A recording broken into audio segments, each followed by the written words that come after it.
विद्यार्थियों, इस तरह से आप लोगों का यह 9वां पाठ जो है ब्रजभाषा से लिया गया। ब्रजभाषा की शब्दावली है महात्मा सूरदास द्वारा ब्रजवासी कविता का भावार्थ सबको मैंने आप लोगों को बताया। शायद मैं समझता हूँ कि आप लोग अच्छी तरह से पाठ को समझ गए होंगे और ब्रजभाषा के शब्दों से भी परिचित हो गए। अब मैं पाठ में कुछ थोड़े से प्रश्न दिए गए हैं। ऐसे यहाँ पर स्वाध्याय में बहुत ज्यादा प्रश्न नहीं दिए गए हैं, प्रश्न थोड़े से हैं और कुछ प्रश्न मैं आप लोगों को बता देता हूँ। परीक्षा में कैसे प्रश्न आएंगे आप लोग उसे समझ लीजिए और उसे याद करिए। तो आपके स्वाध्याय में जो प्रश्न उन्हें देखें और कुछ और प्रश्न। सबसे पहले संजाल पूर्ण करिए। संजाल बॉक्स बना है, देख रहे हैं। यशोदा की कृष्ण के वियोग में कही हुई बातें। यहाँ पर 4 बॉक्स दिए हैं, उनमें से आपको एक एक बातें लिखनी है। कई बातें माँ यशोदा ने कही। हाय को ब्रज में हितु हमारो चलत गोपाल ही राखे। कोई कृष्ण को रोके, चाहे कंस सारी हमारी गायें ले ले, चाहे हमें बंदी गृह में डाल दें, मगर कृष्ण को मेरे सामने रहने दे। इस तरह की बातें माँ यशोदा ने कही। यहाँ पर और मैं शब्द बोल दे रहा हूँ, आप लोग उसे लिख सकते हैं। कोई शुभचिंतक कृष्ण को जाने से रोके।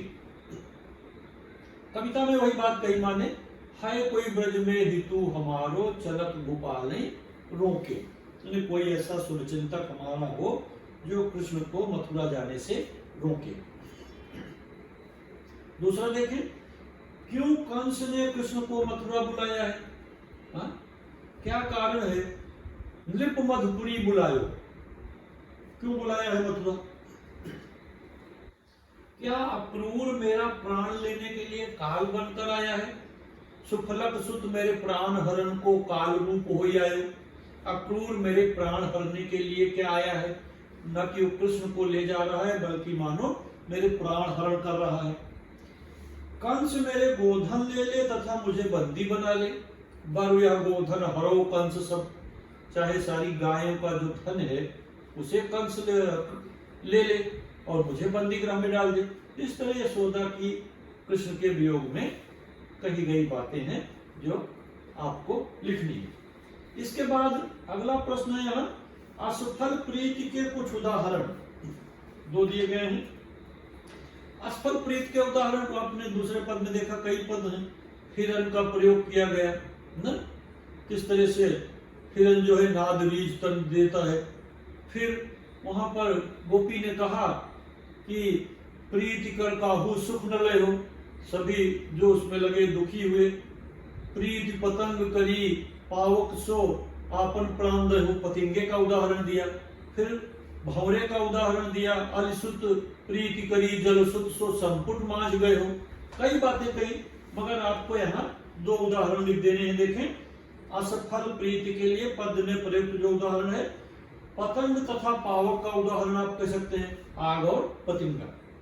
भंवरे और कमल का उदाहरण कह सकते हैं अलिसुत और जलसुत। चित्रमृग तथा नाग का उदाहरण है चित्रमृग, चित्रमृग माने हिरण और कस्तूरी मृग और नाग माने आवा है। गोपी और माधव का आप उदाहरण दे सकते हैं, चलत न कछु कहो, हम जो प्रीति करी माधव सो चलत न कछु कहो। इस तरह से कई उदाहरण हैं, वहां से आपको 2 उदाहरण ढूंढकर लिख देने हैं। और फिर तीसरा प्रश्न है, देखें, प्रवाह तालिका पूर्ण कीजिए। कृष्ण के विरह में राधा की स्थिति। यहाँ पर 3 बॉक्स नीचे बने हैं, उसमें आपको पद लिखने हैं जो वृषभानुसुता का प्रश्न है। कई वहां पर उत्तर दिए गए हैं, देखें, पद ही देख लेंगे।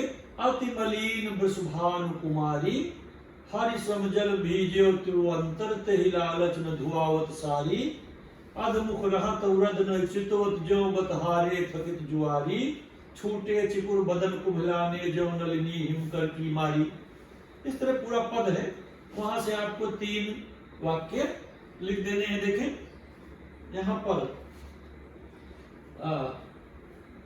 जो कृष्ण के विरह में राधा जी की स्थिति है, अत्यंत उदास चेहरा हो गया है, चेहरा उतर गया है, दुखी है मन, मुंह नीचे किए रहती है, अन्यत्र नहीं देखती, जैसे मानो कोई जुआरी हो, जुए में सब कुछ हार गया हो। केश माने बाल बिखरे हुए हैं, केश विन्यास, अब बालों को ठीक से सजाती संवारती नहीं है, केश छूटे हुए हैं, बदन ने चेहरा कुबलाया हुआ है। इस तरह आप उसको उसके उत्तर आप लिख सकेंगे। तो यहाँ पर इस तरह से आपके पूरे जो प्रश्न है स्वाध्याय में दिए गए हैं। इसके अलावा मैं कुछ और प्रश्न बता देता हूं, जबकि आपके पुस्तक में चौथा प्रश्न देखिए, यहाँ पर क्या है, कृष्ण इन्हें नहीं भूल पाते। किन्हें नहीं भूल पाते कृष्ण, तो इसका यहाँ पर 4, इसका भी एक संजाल बना हुआ है, बाक्स देखें। कृष्ण इन्हें नहीं भूल पाते किन चीजों को, वृंदावन गोकुल वन उपवन सघन कुंज की छाई, रात समय माता जसमती और नंद देख सुख पावत, माखन रोटी दह्यो सजायो वत हित साथ खवावत। चौथा प्रश्न देखिए, किन किन चीजों को नहीं भूल पाते, वहां के कुंजों की छाया, बगीचों की जो छाया है उसे नहीं भूलते। वृंदावन तथा गोकुल, वृंदावन गोकुल वन उपवन, इन्हें नहीं भूल पाते। वन उपवन, उपवन अलग है, वन छाया, इन सारी चीजों को कृष्ण जी नहीं भूल पाते। और फिर इसके बाद इसमें आगे और जो कुछ प्रश्न है देखें, दूसरे पद का सरल अर्थ लिखिए।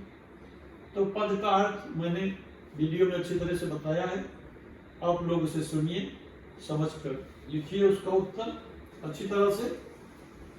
और फिर यहाँ पर प्रश्न है उपयोजित लेखन। मैं प्रकृति बोल रही हूँ, विषय पर एक आपको निबंध लिखना है।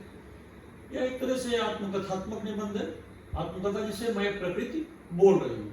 यदि आप लोगों को निबंध इस पर मिले तो आप लिखिए, यदि निबंध नहीं मिलता आप लोगों को लिखने के लिए ठीक से, तो मैं इस निबंध से संबंधित प्रश्न आप लोगों को फिर बताऊंगा, या विद्यालय चालू होने पर जो प्रश्न कठिन रहेगा, लिखने में अड़चन होगी, उसे मैं आप लोगों को बोलकर बता दूंगा, लिखवा दूंगा। आप लोग कोशिश करिए, ट्राई करिए, अगर आपको प्रश्न मिल जाता है तो आप लिखिए, अन्यथा मैं फिर से उसे लिखा दूंगा। एक प्रश्न हो गया। और जो दूसरा इससे संबंधित प्रश्न है, मुद्दों के आधार पर पद विश्लेषण करिए। तो हर कविता में जो एक प्रश्न हो भी है, एक तो अपना ये व्याख्या का प्रश्न है, दूसरा प्रश्न है पद विश्लेषण, कविता का पद विश्लेषण करिए। तो अगर ये कविता आती है तो कवि का नाम भक्त सूरदास लिखिए, पाठ की विधा आप लिखिए पद, पसंदीदा पंक्तियां, चारों पांचों पदों में से आपको जो पंक्तियां पसंद है। देखो इसके लिए आपको कविता याद करनी पड़ेगी। पसंदीदा पंक्तियों का जो प्रश्न है कुछ फिक्स नहीं है, किसको कौन सी पंक्ति पसंद है, किसी को कोई पंक्ति अच्छी लग रही है, किसी को दूसरी पंक्ति अच्छी लग रही है। तो आपको कौन सी पंक्ति पूरे पदों में अच्छी लगी उसे आप देखिए, पसंदीदा पंक्ति, और फिर पसंद होने का कारण, वो पंक्ति आपको क्यों अच्छी लगी है वो कारण आपको स्पष्ट करना है, वहां पर लिखना है। और फिर रचना से प्राप्त प्रेरणा या संदेश, जो पंक्ति अच्छी लगी उससे आपको क्या सीख मिली, क्या संदेश मिला, ये भी आपको लिखना है। तो विद्यार्थियों, इस तरह से अपना पहली इकाई का 9वां पाठ ब्रजवासी पूर्ण हुआ। इसके सारे प्रश्न मैंने बताए, भावार्थ बताए आप लोगों को। किसी को यदि और कोई अड़चन रहे, कोई कठिन लगे, तो आप हमारे व्हाट्सएप पर हमसे प्रश्न पूछ सकते हो विद्यार्थियों। फिर अगले दिन मैं अगले पाठ की चर्चा करूंगा, और आप लोग इसको तब तक अच्छी तरह से पढ़िए, समझिए। धन्यवाद।